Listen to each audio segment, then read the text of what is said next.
So today was intended to be a tutorial. And what ended up happening is I had a great conversation, man. And whether you're a client or you're a barber, you guys understand that barbershop talk can be some of the most informative, some of the most inspiring, some of the best conversations, some of the most heartfelt conversations you can have. So for some reason, man, this conversation just kind of it sparked an idea to have another series, a new series in this barber channel called Barbershop Talk with.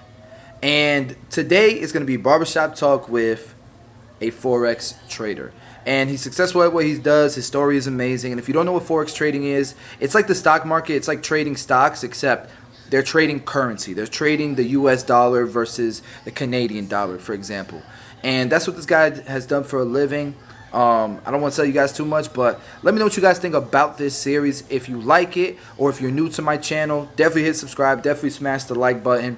And if you guys like this, anytime that I have a really cool conversation with a client, I will improve the microphone, the audio. Again, this is new. I wasn't intending on recording the audio, but to this degree. But I think it's dope. I will improve it. And anytime I have a cool conversation, again, with one of my clients, it might end up being barbershop talk and not a tutorial. Let me know what you guys think.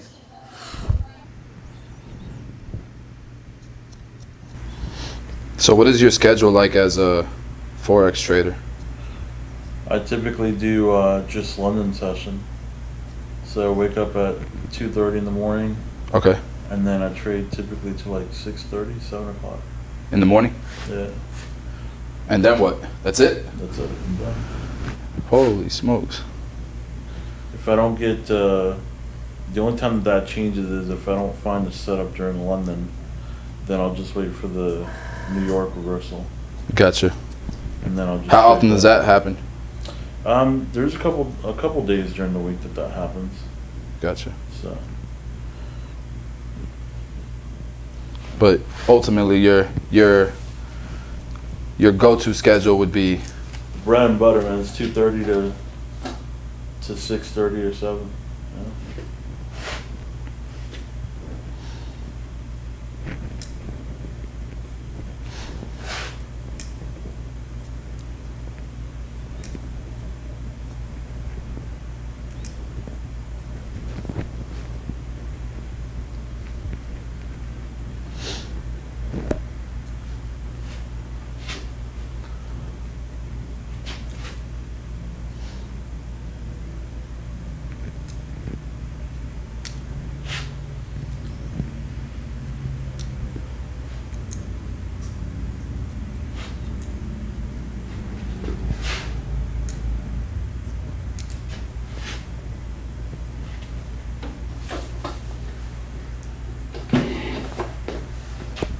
It's crazy because I end up sleeping during the day most of the time while my son's in school, and my day doesn't start until he gets out of school. your day. What? Say that one more time. My day doesn't start until he gets out of school. Oh yeah. You know, because I just take him, drop him off in the morning, go home, go to sleep, and then when I wake up I go pick him up, and then my day actually starts. You know. How old is he? He's 15. 15. Oh, cool. You're tired throughout the day? Well, yeah, man. I mean, I'm normally just sleeping. You know, in the morning, afternoon. Do you have to plan for the next trade session? No, typically don't, man. As long as I get up at 2:30, I can see where the markets are and what the banks are going to do for the next session, and then just plan accordingly. Now, let me ask you how often in the beginning you were losing a lot, or no?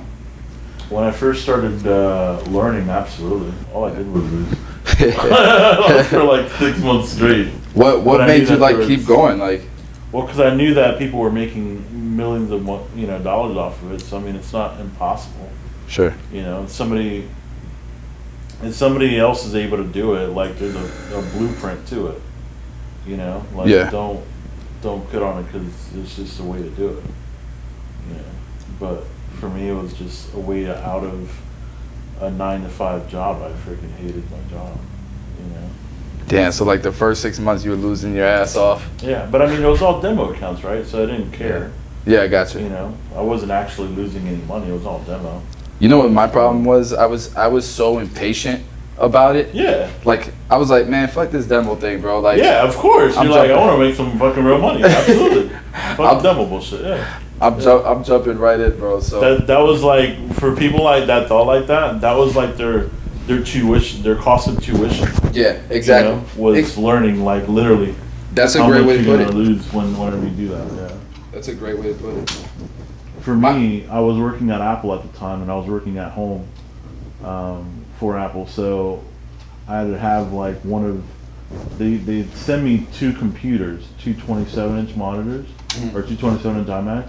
And so on one of the iMacs, I would have Apple stuff to work, and then on the other iMac, I'd have the charts. So I'd literally be taking calls and looking at the charts at the same time. Oh my gosh. Kind of like how you were here, you know. Yeah.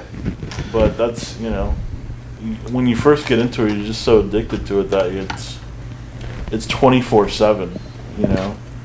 And for me, when I really wanted to take it seriously, I had to take my kids and I sent them to their grandma's house for 2 months. Really? Yeah, I was like, you need, You're all go in. stay. Yeah. I need to like concentrate on it. And it paid off. So 2 months, I literally just stayed home all day, just looking at charts, reading books, studying, and until I got it, That is amazing, bro. So That is amazing, dude. So how does the company you work for pay? They give you like a commission off all the trades? yeah, so basically it's 20% off of whatever. Oh, that's it is. nice. Yeah. Damn, 20% on a account that big. That's Yeah, real nice, it's bro. nice money. Yeah. So now, how often do you feel like you lose and win? Probably every month I take about I'd say about 30 trades I take every month. Gotcha. And then out of those trades, out of 30, I'll probably lose like 10 of them. 10 of them? Yeah.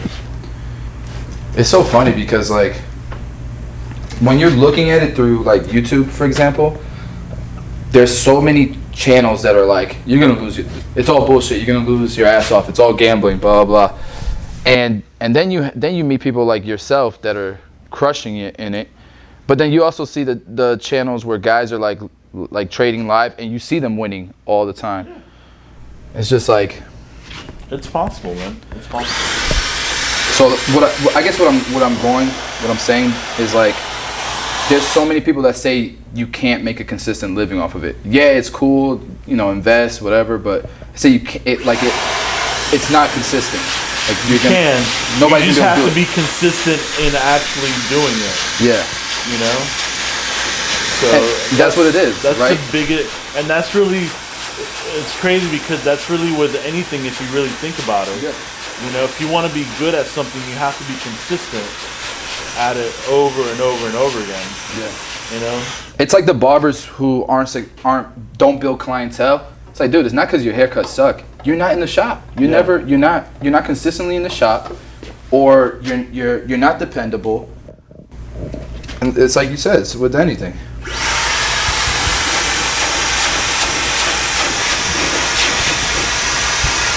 think that was one of the things that I learned the most from World Ventures was being consistent. Were you trading while you were with World? You were, right? Because you've been doing it 9 years. Yeah. That was trading has been my main source of income for 7.5 years. 7.5 years trading has been your main source. Yeah. That's dope. So, is that all you're doing? Like, are you doing other stuff now too? Like any other investments or anything like that? No. You just focus on that. Like I own stocks in like Apple and stuff like that, Yeah. but I mean, I got those so cheap when I was working with them that I just kept them, Gotcha. So, but yeah, I try to live a simple lifestyle, man. Yeah. Like these cats are like blowing money on like stupid ass shit. Well, it's like you told me all the traveling you do. It sounds like you spend money. You just spend it on the shit. I just spend it on shit that's important. That's important, exactly. You know, like having a fancy car to me is not important. Yeah. You know, making sure my kids like have everything they need. Everything they need. That's way more important. And the experiences, right? And the being memories. able to take them to, you know, on so many different trips within those 2 years. Yeah, that's fucking amazing, bro. You know, they loved it. Yeah, they'll never forget that. They'll never forget that stuff. Yeah. They'll never forget that stuff. You know? There's some guys I was watching this one guy. You probably heard of him on YouTube. He does like penny stocks and he does day trading. I forget what his name is though. The Timothy Gutierrez, something like that. He has a Facebook group that has like 200,000 members. Oh yeah. It's not Timothy Sykes, no. But young kid, like 23 years old, and I like the way he broke it down because he has all these fancy cars and stuff. And it's like, guys, I literally like, I buy cars not because I want to show off. Like, before I started trading, I worked at that was my hustle. I bought and sold cars. Yeah. Like I loved cars, and that's always been my thing. I just love performance vehicles. So that's my passion. That's what I spend my money on. And he does that. Like he'll show he'll have a car for like a couple months and sell it, and he uses and it's so that he can continue to have different cars, you know. Yeah.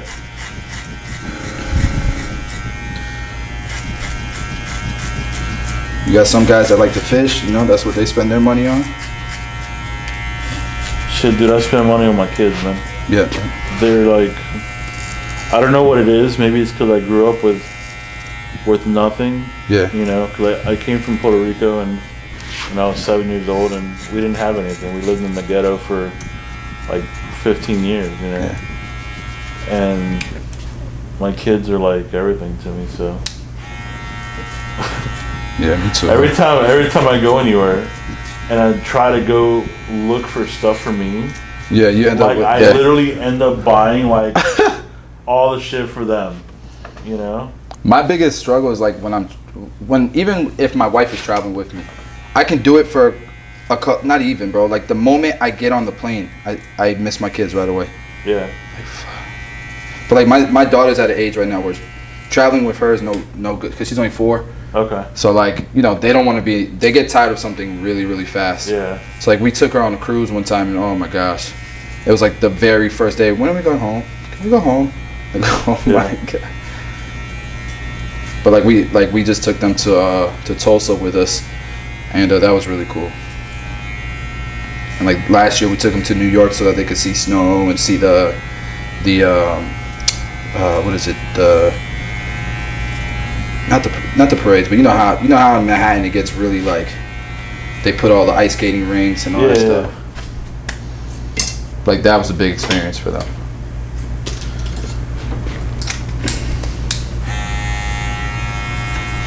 I got lucky, man. My kids are grown almost, so Yeah. 15 and 18, so. You look young too, man. You got an 18-year-old? Yeah, I'm 37, man. You have them young. Yeah. Yeah, I either have them young and have like from 40 on to live my life. Yeah, that's. Or I don't, and then I live my life early, and then not have a life after. You know? That's me too, bro. Like I was happy actually that I had kids young, cause like I had my first one at 21. I think 21 or 20. Yeah. And that's the mentality, man. It's like have them young, give them everything that they raise them right, and when they're moved out, you're still young. Yeah, exactly. You're in your 40s and. I want to go live in the Philippines, man. Oh yeah, is that one of your favorite places? Yeah, I want to go there and just move there. It's so cheap. Super cheap, bro. And I've never been, but I have friends who've gone. And they showed me pictures of like the water and like. Yeah, it's beautiful over there. Yeah. There's 7,000 islands over there. It's insane. What I think would be cool is if I can move out there and then do like. I would like to do like a vlog of like or basically like a journey of trying to go see all of the 7,000 different islands. That would be insane. You know. I would just hire somebody, one of the people that live there. I just hire them to follow me around with a camera. Right. Exactly. You know. And over there, you could pay somebody $1,000 a month, and they're like, hell yeah. Here, you gotta pay somebody $1,000 for one video. I've been talking to some different women from over there.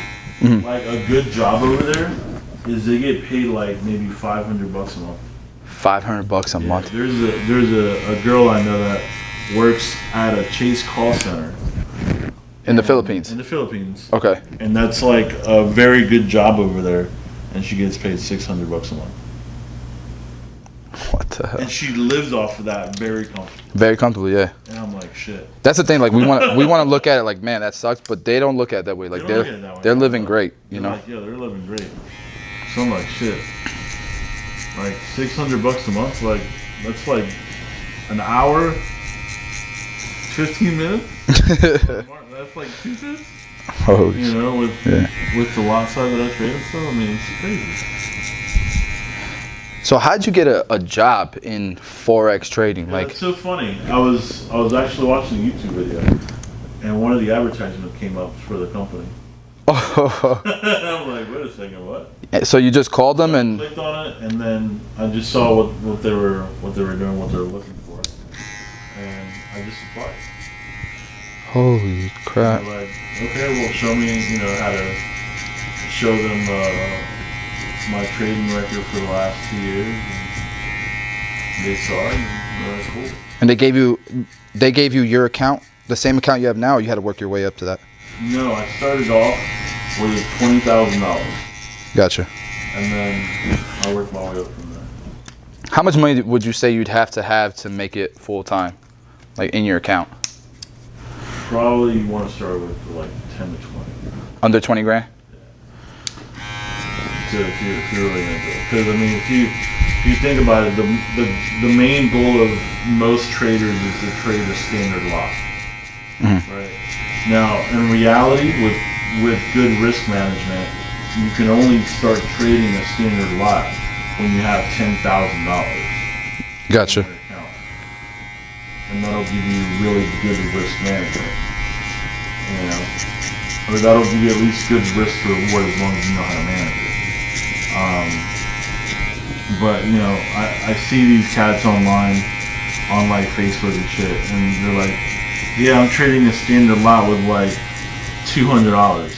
Yeah. And I'm like, dude, number one, you're probably with a broker that's not regulated, Mm-hmm. right? So you probably have to be able to trade a standard lot with $200. You have to be doing a leverage of 3,000 to 1. Insane leverage, yeah. And I mean, the fact that somebody's offering you 3,000 to 1 leverage should tell you like how shady shit is. Yeah. With the brokers. So I think if you're really gonna do it for real, you need to have very low leverage because it protects yourself from over trading. Yeah. So if you got 20 grand, you want to have anything over 10,000. You're gonna want to be with an American broker. That way you're limited to 50 to 1 leverage, and that way it forces you to not over trade because you can only put 1 trade in at a time at a standard lot with 10,000. Yeah. On a 50 to 1 leverage. Yeah. So you can't put in 2 or 3 trades. So literally it's protecting yourself. Yeah. From overdoing it. It's probably mostly like college kids or something like that are overdoing it. Like Oh yeah, man. I mean, they don't really have the cash. They have what's this? They got that network marketing company. There's a network marketing company that does this? Oh yeah. What the hell? That's crazy. There was one person that was trying to get me to do the teaching for the company. Oh, they tried to get you into it? They tried to get me to be like an educator for the company. Ah, I see. But for me, like what they were teaching and what they were doing was it wasn't just not for me. You know? Like you they were teaching that. No, they were teaching shit like that. That basically creates the 95% of people that lose. Gotcha. Because they're teaching them the same shit that everybody else knows already. Yeah. That For you to start a channel, you would probably have to do it on like a funny account, right? Not a funny account. I'm sorry. Not a real account, right? You'd have to do it on a. Well, that's what I'm trying to figure out, because I really would like to use my own name and shit. You know what I mean? Yeah. To do it, and I don't want to do it, especially if I'm going to be showing my face on it. I mean, That's true. Cause I'm just trying to think of like how are these other guys doing it, but they probably have, but they have their they're using other people's money too. It's more so with your company, you're saying, right? yeah. Will your company be okay with it? It's not with the SEC.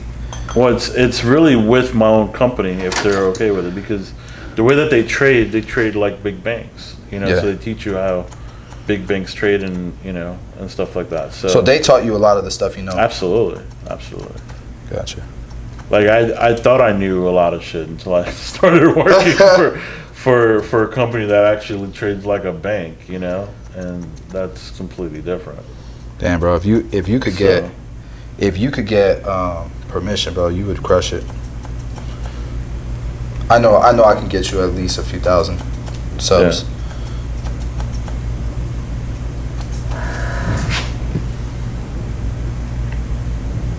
So we'll see what happens. So let me ask you, like, why would you want to share that information?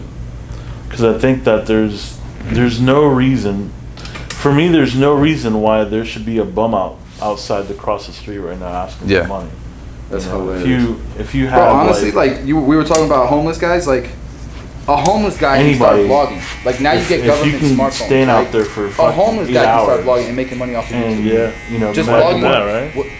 20, 30 what it's like bucks. being homeless. Yeah, if you can do that, theoretically, Documenting it, and like I guarantee you that guy starts a freaking if you're willing to do that for a Patreon, month, puts his Cash App on there, and save that he's not money. homeless no more. You know what I mean? You can get into the market to trade. Yeah.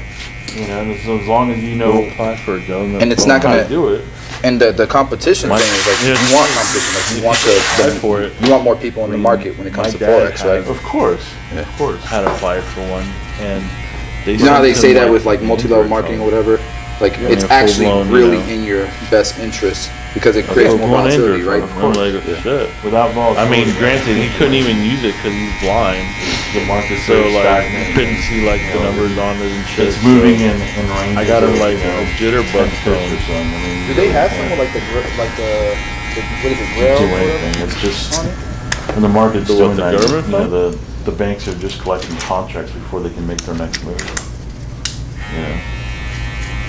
The banks, it's so easy. Like they make so much money off of this. They kind of control the whole thing, right? Yeah, there's about 5 banks that can actually control the market. So you're looking at HSBC, Chase, Citigroup, Deutsche Bank. Those are like main 4 banks that can control the market. That's insane. And I mean, if you figure, all they're doing is they have all this millions of trillions of dollars in different currencies that they need to convert over to a different currency. So they may have, I don't know, 20 billion in pound, but they need to convert it over to dollars, right? Yeah. Well, every time that they do that, it's going to cost them a transaction fee to do it. Yeah. With the liquidity providers. So it's in their best interest to get the price of the dollar to whatever level they need it to be in, so when they make that transaction, they don't lose money. It doesn't cost them that much money. Yeah. So that's why you have like, when you look at a chart, you'll see the ranges of, that's just moving sideways, right? That's just the bank collecting contracts. Once they have enough contracts to actually move the market, they'll move the market to where they need it to be. That's so insane. Then they can make the transactions, So do you do more fundamental trading, or you do more like I don't do fundamental. I'm sorry? I don't do fundamental. No, right? You just look at the charts and stuff? Yeah. The news is just a lie, man.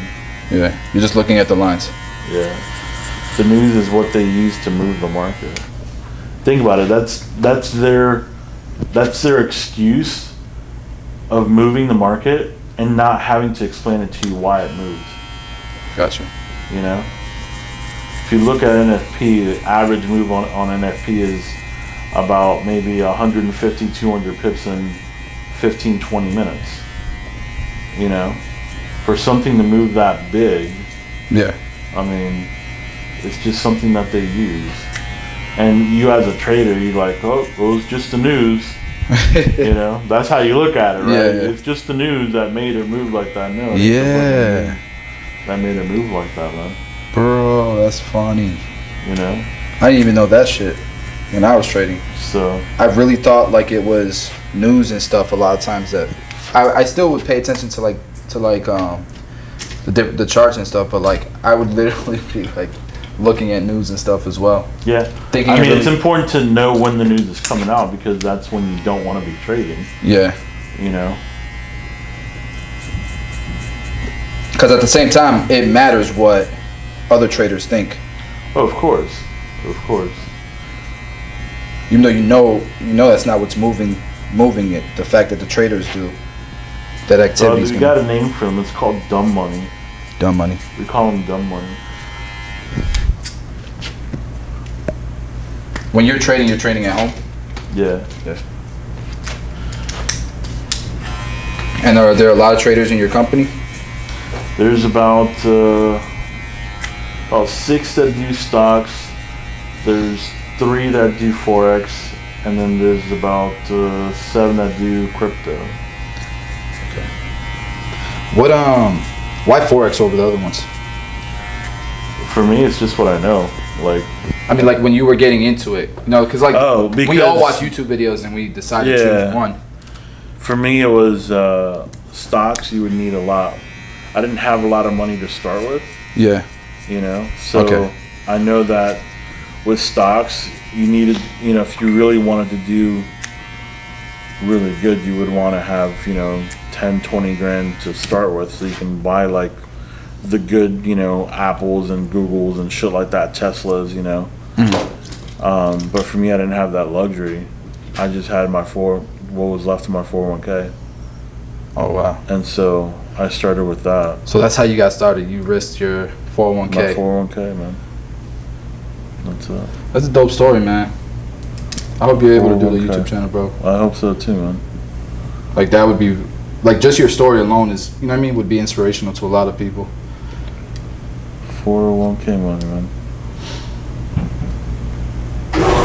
The money they tell you to save until you're 65. Yeah. That's what they tell you to do, man. So,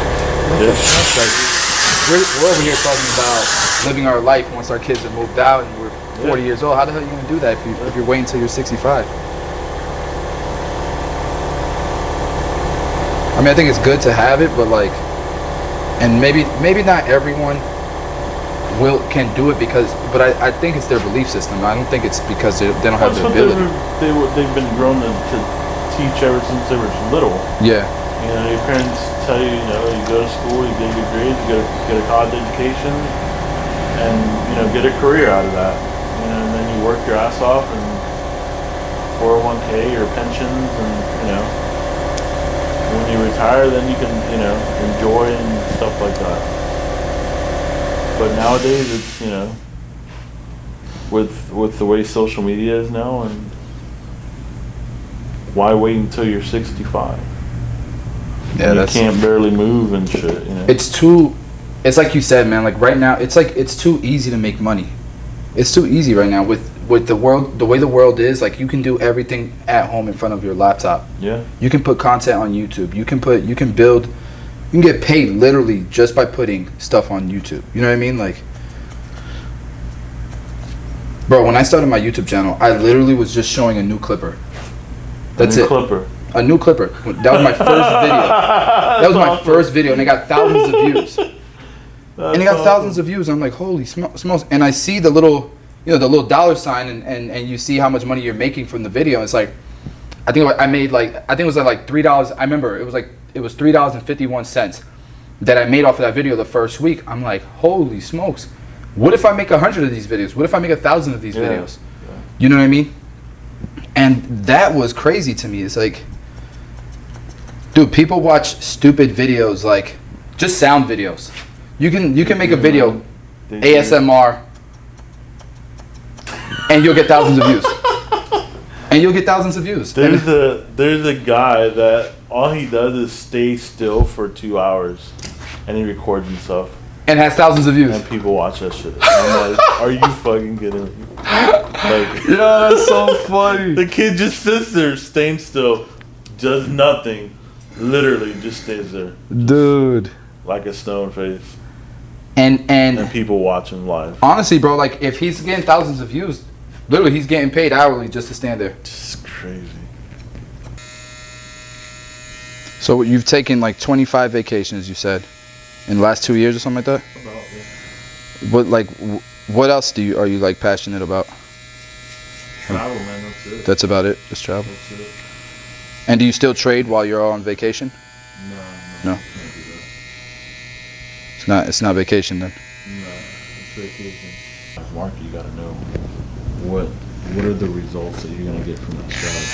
Mm-hmm. So you got to back test it, and that process in itself takes forever to do.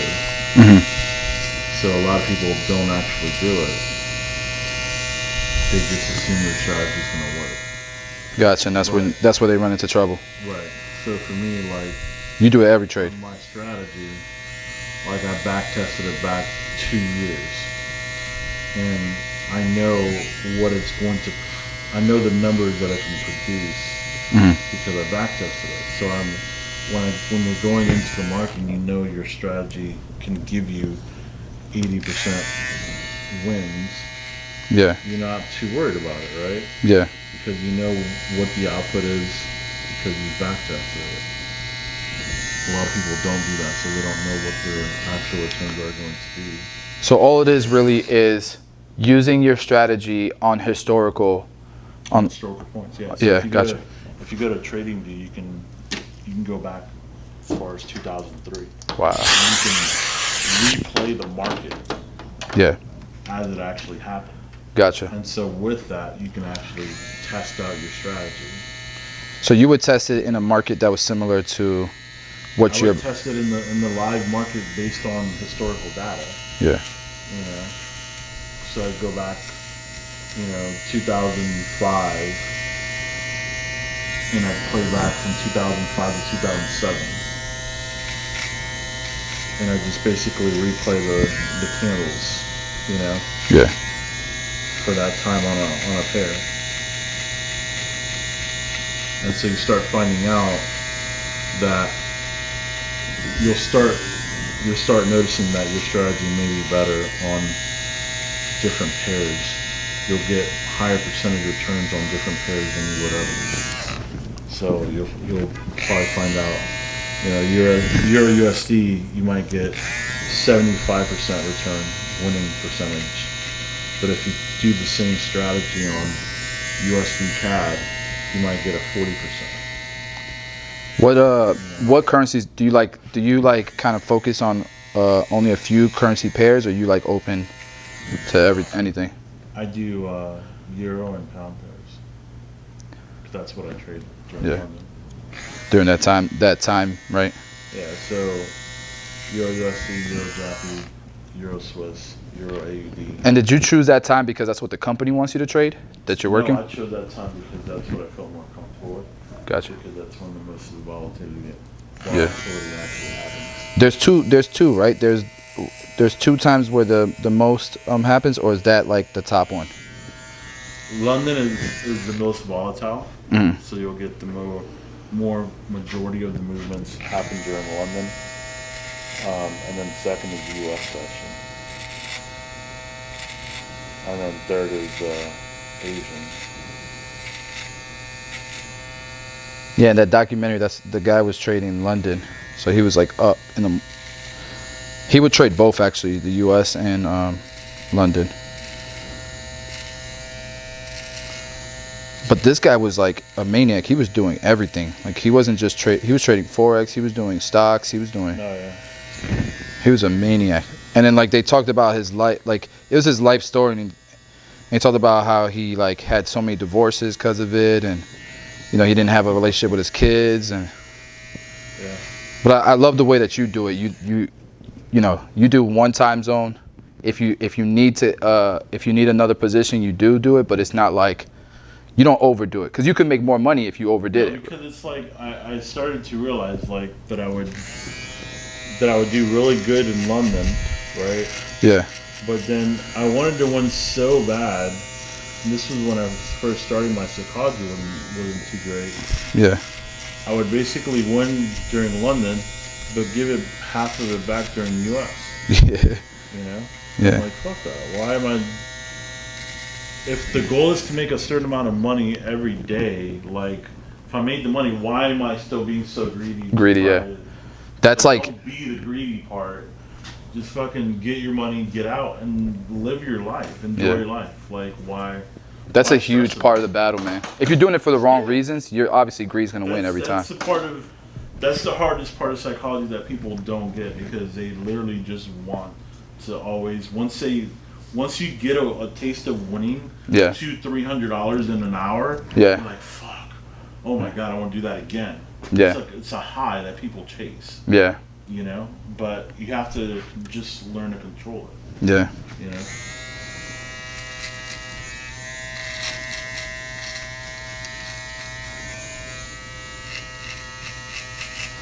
That's where people mess up. They wanna do that every freaking hour of the day. Every freaking hour, dude. And you end up losing more money and working more. I got a buddy, man, that I've helped from time to time, and I'm like, look, dude, just trade one pair. Mm-hmm. Pick one pair and just trade that one pair. That's it. And he's like, what pair should I trade? I'm like, dude, trade pound Aussie, right? Focus on pound Aussie. And I'm like, I want you to think of pound Aussie as your new girlfriend, right? And I want you to take her out on as many dates as possible. And I want you to really just focus on how she likes and how she behaves. What's up, bro? And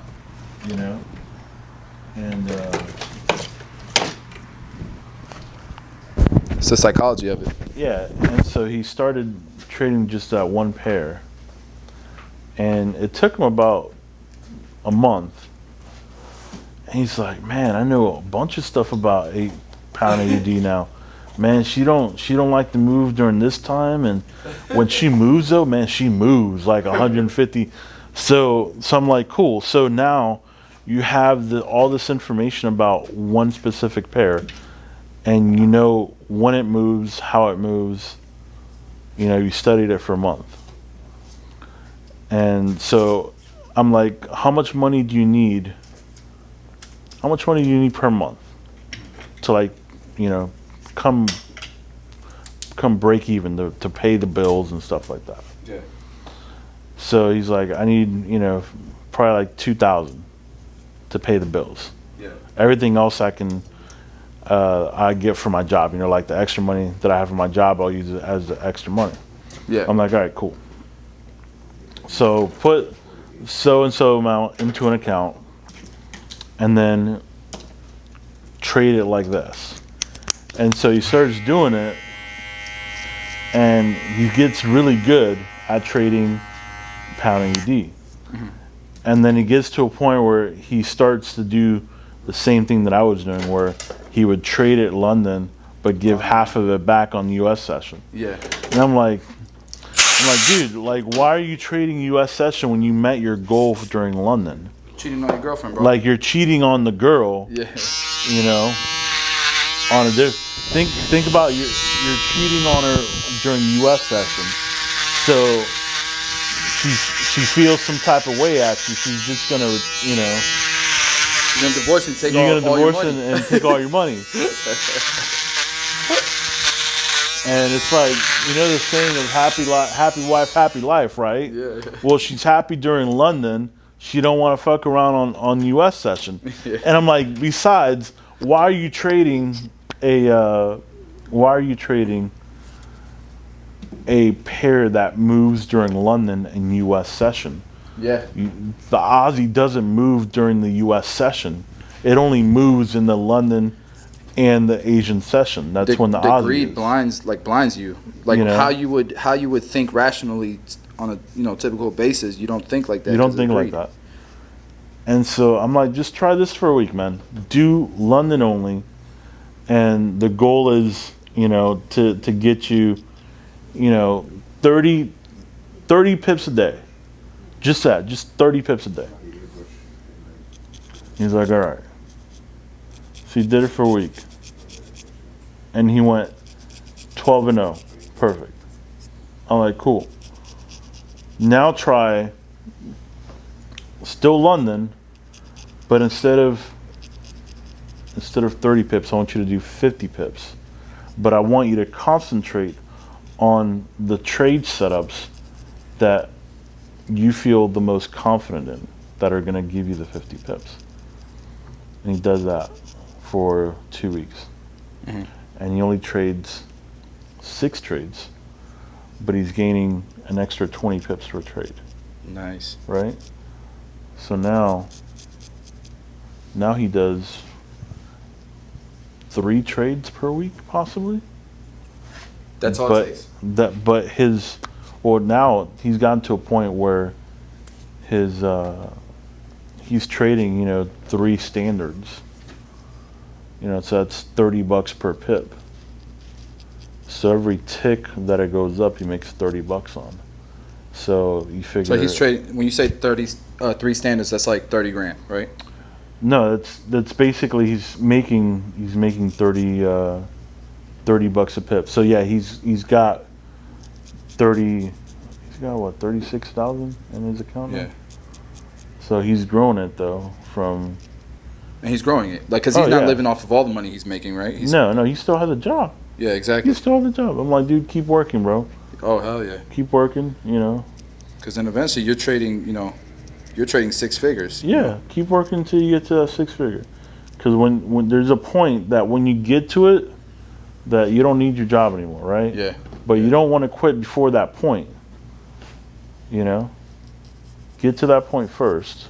Because if you quit before that point, then again you start thinking irrationally. Well, yeah, your stress levels are going to go up higher because now you know that this is the only income that you have. So now you're just stressing the fuck out of it. Some really interesting stuff, bro.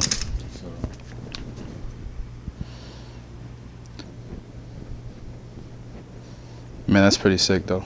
It's like, I didn't expect to have this conversation with you, man. Me either. It was, and what's cool about you, man, is like you came in interested in what I'm doing, right? Like you were asking a whole bunch of questions and stuff, and it ended up being like a mutual thing where we both kind of, you know what I mean, learned a little bit. Because I truly believe, bro, if you get a YouTube platform, you would blow up, bro.